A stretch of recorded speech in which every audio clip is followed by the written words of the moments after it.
Stay right there in your easy chair for 30 minutes of pleasure. Don't you go, it's Melinda's show. It's the talk of the desert. It's the Talk of the Desert with Melinda Reed. I just love coming home at night. I turn around, she's a treasure. Everyone and everywhere I go, she's the talk of the desert. Now, here's Melinda. Well, I can't believe this is the 21st annual Jim Cook Day of Hope for Diabetes coming up at the Annenberg Center for Health Sciences on the campus of Eisenhower Medical Center. And I also can't believe that I emceed this event this will be my 17th year. How can that be? It seems like it just was yesterday. But also, I think as my audience knows that I have had type 1 diabetes since I was 3.5 years old. And that's been 54 years ago. And thank God I've never been back in the hospital. That's because I believe knowledge is power. And that I try to keep up on the latest in diabetes care and I try to do the right thing. None of us are perfect, but I'm still here. Like I said, I've never been back in the hospital. And so we have our 21st annual Jim Cook Day of Hope for Diabetes coming up on Saturday, February 27th. Please mark your calendar. It is free and open to the public. And joining me on this half of Talk of the Desert is the president of the Desert Diabetes Club. I got to salute him. It's Ron Cochran. Ron, welcome to Talk of the Desert. Well, thank you, Melinda. And thank you so much for taking over as president of the Desert Diabetes Club. You've done a fabulous job. Well, thank you very much. But then the beautiful lady sitting next to you is Marilena Sid, who is an RN, certified diabetes educator, and there's a whole bunch of letters after your name. Yes, I have a bachelor's degree in nursing and I'm a public health nursing certification. I'm currently working on a master's degree in diabetes. And also, you were recently selected, and I don't know in what area, but you were selected as Nurse of the Year. Yes, last year I was selected as the Nurse of the Year at Eisenhower, chosen from all the nurses from inpatient and outpatient. Well, see, Ron and I knew that because you're so actively involved with the Desert Diabetes Club, and you've given your talent and your time to our group that does a lot of things for the people who live with diabetes in this desert. Yes, we are aware that there are almost 30 million people with diabetes, and we see the need in the community here. We see a lot of patients in the hospital. A lot of patients come for diabetes education. We're trying to create awareness, and we go out to the community also and do presentations, and also volunteer at the Volunteers in Medicine Clinic and teach classes there for their patients. We want to prevent having the complications from diabetes, so we want to create more awareness. And that's part of the Day of Hope for Diabetes Yes. and it is the Jim Cook. And let me honor Jim, because I loved Jim. I just adored him. He started this event, 21 years ago. And when Jim passed away from the complications of type 1 diabetes, Eisenhower graciously named the Day of Hope after the founder, which is Jim Cook, and hopefully Pat Cook, his beautiful wife, will be able to join us one of these days. But she's now living in the San Francisco area, and she hasn't made it down here recently. But let's talk about this Saturday, February 27th, coming up for the Day of Hope. It starts at 8 o'clock in the morning. What can the attendees expect, Ron? Well, they can expect an expanded health fair. This year we'll have approximately 37 exhibitors. Yay! Which is great. And lots of free stuff. Free stuff. We've changed the hours from 8 until 2. And we moved it forward in the season so we can appeal to a broader community out in the desert. We'll have a lot of dramatic and exciting speakers. Yeah. Like I said, it's free and open to the public. And open to the like I public. said, I just said a lot of free gifts in the health fair. And the only thing we charge for is lunch, which is whole $5 if you want to have lunch. Well, actually, if you're a club member, it's even free. Well, yeah, but you have to become a member. Let's talk about membership in the Desert Diabetes Club. Certainly. A standard membership is $22. $25. Excuse me, $25. And A year. And I actually do belong, so I should know that. I do too. I should know it's 25. And a dual membership is 40. If you're a couple and you're fighting diabetes, it's cheaper to join together. Because you do get a free lunch Yes, at the free certainly. Day of Hope for Diabetes. You do. But if you're not a member of the Desert Diabetes Club, it is a $5 It's charge. $5. And that's about the only thing that there's charge for. In fact, we have free coffee in the morning there Free too. coffee, free valet parking. So, I like that word, free. Free's good. Well, Melinda, explain some of the doctors that we're going to have speaking the first half of the We day. are going to have Dr. Harrison, Camille Harrison, who's speaking about the latest research about the retinopathy, Yes. which is one of the complications from diabetes. We also have Dr. Joss Wu, who's in endocrinology. She'll be speaking about the latest medications that came out for diabetes treatment. We have Dr. Batarse speaking about obesity and the kidneys.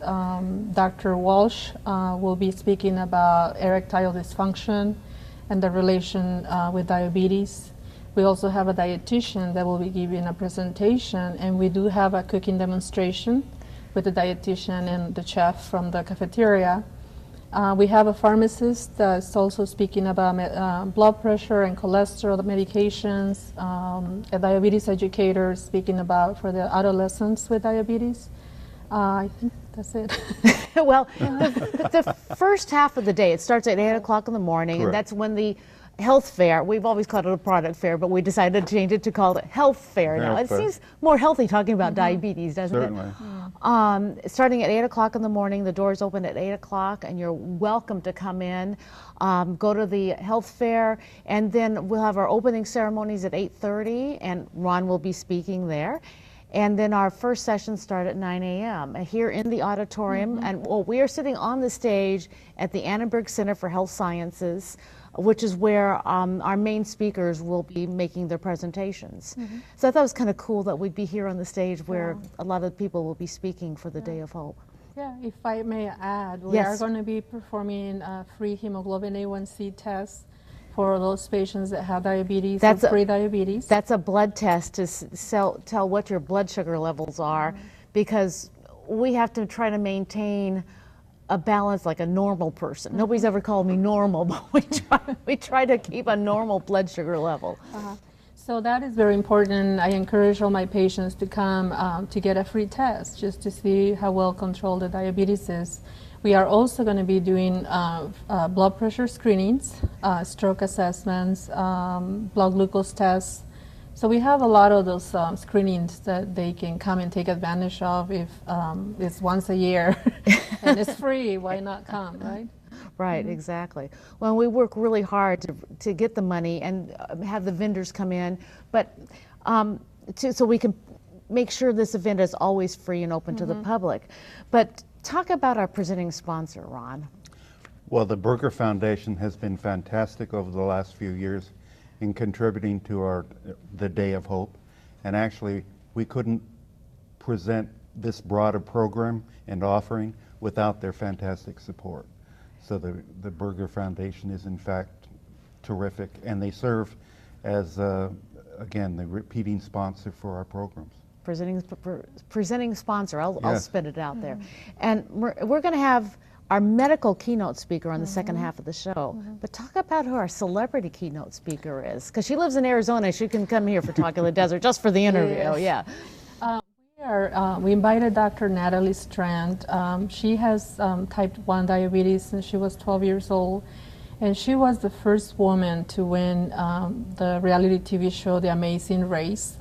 They were the first team to win the race around the world, 35,000 miles in 30 days, I don't know, like 12 different countries. And so she's here as a motivational speaker also. I've been to several of her presentations, and you better bring tissue because you'll be there. She has a very inspirational story, but it's motivation that just having diabetes doesn't have to control your life. You can go out and do whatever you want. It's doable. She's beautiful, she's young, she just had a baby, so I'm really looking forward to her presentation at 1 o'clock. Now, do you know, does she manage the diabetes with insulin injections? Does she wear a pump? She's, as far as I know, she was wearing the Omnipod insulin pump. I'm sure she does both. And she actually, she won the Amazing Race She had no special treatment having diabetes. She only got like a 5-minute warning when they had to go in water so that she could remove the pump. But it was a struggle for her, keeping her insulin secure, that did not go bad in countries where it was too hot. So I read her story and I was just motivated, and I don't even have diabetes yet. Yet? Well, we hope you're not not diagnosed with yet. it, Mary Elena. At this rate, probably 1 out of 3 will have diabetes by 2050. That's by the CDC statistics. If we don't change the way we are going right now, 1 of 3 of us will have diabetes. Well, I know 2 of us on this set have diabetes. Ron and I do.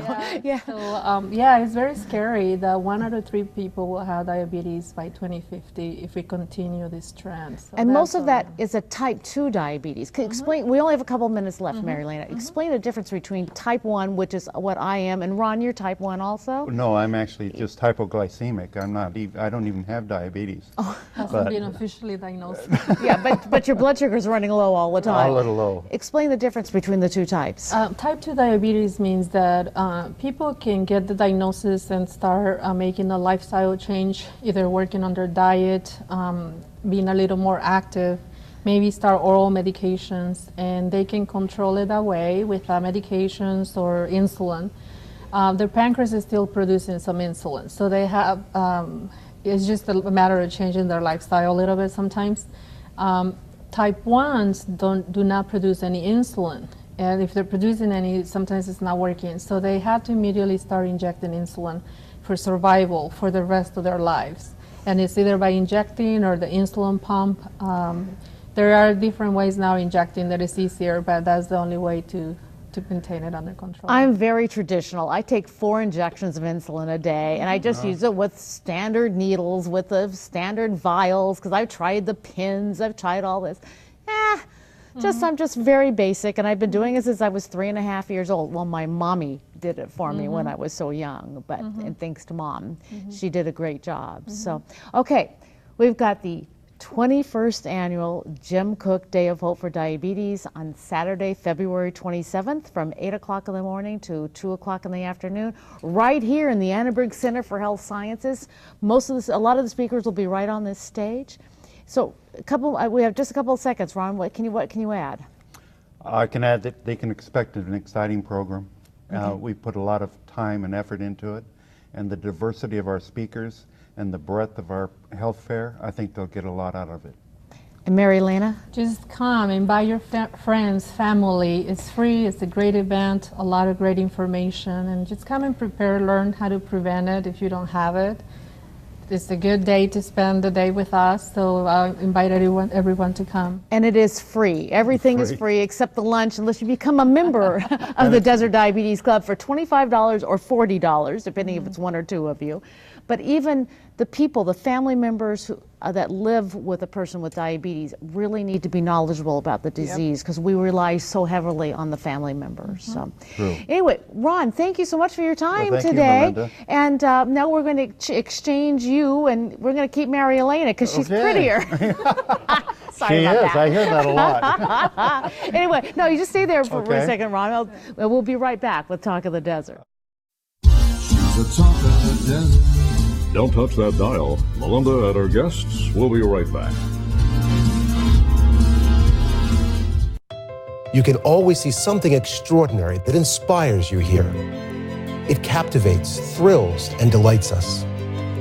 That's why the McCallum Theater is so special. Here you can see award-winning Broadway musicals and plays, sparkling performances by the biggest stars, and all the best from the world of music, dance, and comedy. So come, join us, right here at the McCallum Theater.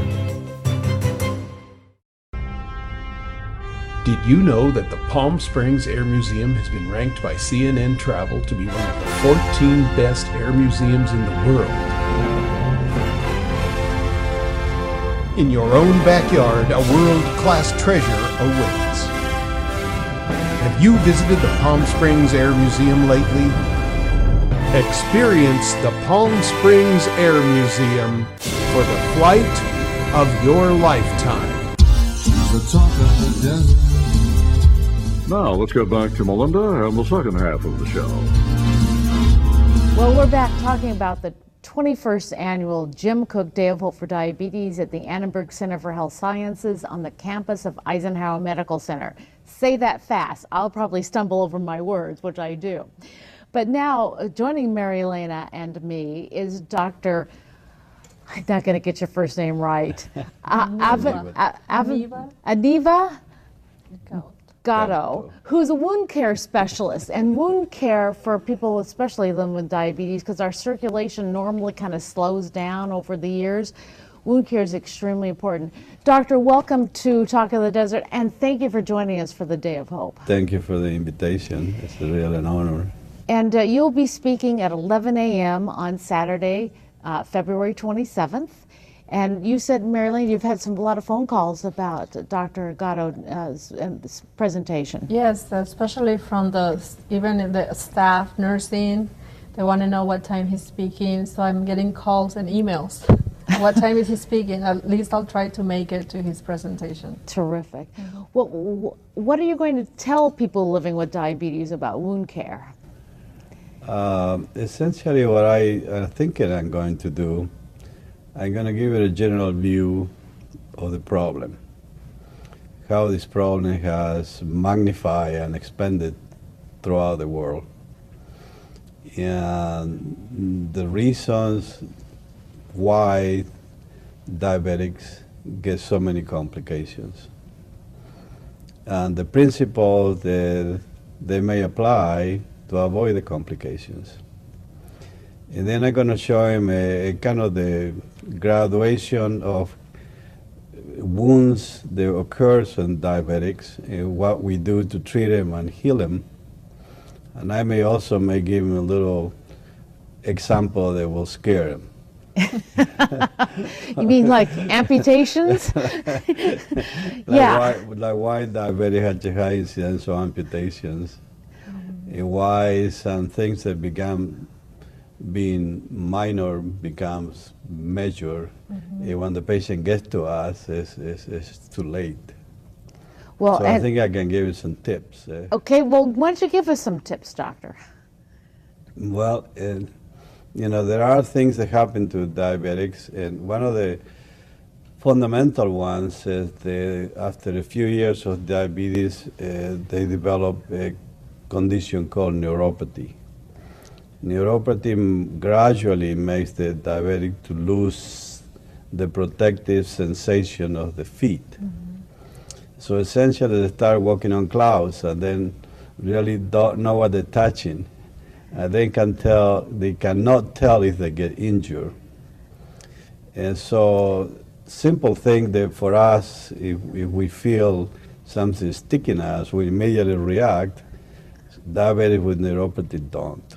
Well, it's like if you get a rock in your shoe or something, and that would cause a blister, and Yes. that could lead to major complications, couldn't it? Walking barefooted, going to the pool in the summer and getting out of the pool and standing on the cement It's hot. that is hot. Diabetics don't have tolerance for that kind of things. Diabetics have a higher incidence of circulation deficits. The arteries plugged up, and a lot less blood supply gets to the feet and the toes, so they're much more susceptible to injury. And then when they injure, they don't heal. If diabetes is out of control and they have a very high sugar, you were talking about the hemoglobin A1C, so it shows how much the blood sugar has been for about 3 months.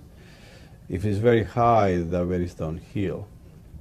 Also, they don't fight infections very well, because when the sugar is very high, our immunological cells that protect us, it's like they're drunk. They can't work. And so they don't protect us like they should, so the infections occur easier, and then they're more difficult to treat them. They linger. Well, so those are the kind of tips that people need to, and I have a lot of examples and photographs. So be ready. Does that mean I have to close my eyes a lot of times during your presentation? Yeah, be sure you don't have a lunch tray with you. Oh. But, you know, we really have to make people be aware of what these complications are of having yes, diabetes. yes, Because, I mean, not only wound care, but heart attack, stroke, blindness, kidney failure. I mean, it just goes on and on and on and Yeah, on. we have to be realistic and really present the problem in such a way that the public can understand what are we talking about, the significance of it. And I think early diagnosis is probably one of the best prevention type of things we can do, isn't Early it? diagnosis is yes, Education. the earliest and adequate treatment, Okay, control. but the first thing a person living with diabetes should try to keep their blood sugars as in tight a control as possible, so there's That's less correct. chance of complications, right? That's correct. Okay, and then if you get a rock in the shoe and you get a blister, you need to go see a podiatrist. Would that be the first step? Podiatrist is a good choice. Sometimes it's difficult to get an appointment right away, so you go to an urgent center. Okay. But somebody has to check it. Somebody medical has to check it. There is a tendency to self-treatment. You know, advertising says you will pick up this ointment, you know, and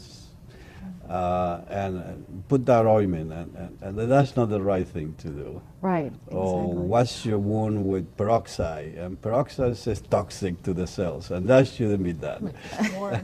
Does it really? I always thought peroxide was a good thing to put on wounds. Maybe one time, just to clean it, to wash off the dirt. Okay. But after that, it's not. And Dr. Gatto, how did you become interested in diabetes wound care? I arrived in the University of Cincinnati in 1971 as a surgical from Argentina, Okay. from Rosario, Argentina, as a surgical intern. And when I got there, something that I did not know about the surgical program, they already had a whole organized program in wound care, and they even had an outpatient wound clinic. That was a kind of unique. And that was in 1971. As my obligation as a surgical intern, I was supposed to staff the wound clinic, rotate through it for some months.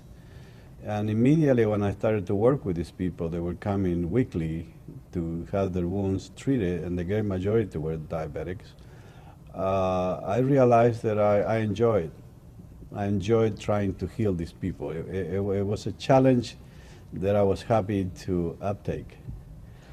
And from there on, I just became interested, and I dedicated myself to study, to get more knowledge, and from that point on, I always taken care of wounds.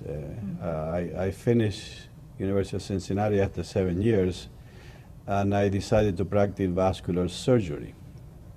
And vascular surgery ties up very nicely with wound care, because in order to heal your wound, you have to have good circulation. Right. And as a vascular surgeon, my job was to make the circulation better and to detect the circulation problem. And diabetes comes along with it. So it's a passion for my entire life, my professional life. And how did you end up here at Eisenhower Medical Center? It's a little ways from Cincinnati. I came in the winter for the first time. You didn't make it through August yet, huh? I signed up for a vascular surgery meeting in February, and I left Columbus covered on snow. We sat at the airport for about an hour in the plane. We didn't know if we were going to take off or not, and arrived here at noontime, and it was a spectacular day. I mean, unbelievable. So I got interested in visiting. So instead of going to the meeting, I would go in the morning, sign up, listen to a conference, then I get in the car and go around the desert. Visited the hospitals, introduced myself to some doctors that I just walked by in the hospital hallways, and told a couple of doctors what I did, and they told me, well, we could use a good vascular surgeon here. So I went to that night and I called my wife in Ohio, And I said, I think I found the place where I want us to move, to live, and work. And the following year in June, we moved. So you did survive that first summer, huh? I moved in June of 1982. Really? Yeah, I've been here ever since. Really? Well, fantastic. Well, Dr. Gatto, with their information about wound care, will be speaking at 11 a.m. on Saturday, February 27th at the Jim Cook Day of Hope for Diabetes. And it's fascinating information. There's a lot of, because I try to read and be prepared for what I need to take care of as myself living with diabetes. But a lot of people don't know what to do with a wound or whatever. And now we're going to have this kind of information during the whole day. And you're our medical keynote speaker at 11 a.m. And at 1 p.m. we're going to have Dr. Natalie Strand, who was the winner of The Amazing Race on CBS in 2010. And she traveled all over the world with type 1 diabetes, and that's pretty amazing. I know how difficult it is for me to change time zones, let alone traveling all over the world. So I bet you, yeah, you said have the tissues ready. I bet you it's a fascinating story. And now Dr. Strand has had a baby recently, which is difficult for a person living with type 1 diabetes. And Melinda, you're going to be running around all over here at the Annenberg Center, aren't you? I'll be here helping out wherever they need me and making sure that everything goes smoothly and everyone, my patients, show up. So they better be here. Good. Well, it starts at 8 o'clock in the morning, and we'll have our health fair open, and they'll give lots of free items there, lots of information. So you need to come to that. We'll have free coffee. I like that word, free. And then we'll have an opening session at 8:30, and then our first sessions will be at 9 a.m. Dr. Gatto, again, will be speaking at 11 a.m., and Dr. Natalie Strand at 1 p.m., and we'll have a lunch available. And then we'll finish up at 2 o'clock in the afternoon, which is earlier than we normally do. We'll have prizes, raffles. Oh, we want you to stick around at the end of the show, so we'll have prizes for you. If I draw your number, you might win a prize. But that's here at the Annenberg Center for Health Sciences on the campus of Eisenhower Medical Center, Saturday, February 27th, starting at 8 a.m. to 2 p.m. And you'll get to meet Dr. Gatto and Melinda. And then thank you, both of you, for joining me on Talk of the Desert, and to Ron Cochran, who's president of the Desert Diabetes Club and has done an outstanding job again for the second year for producing the Day of Hope for Diabetes. Thank you both for joining me on Talk of the Desert. Sure, thank you. And thank you, audience, for joining us.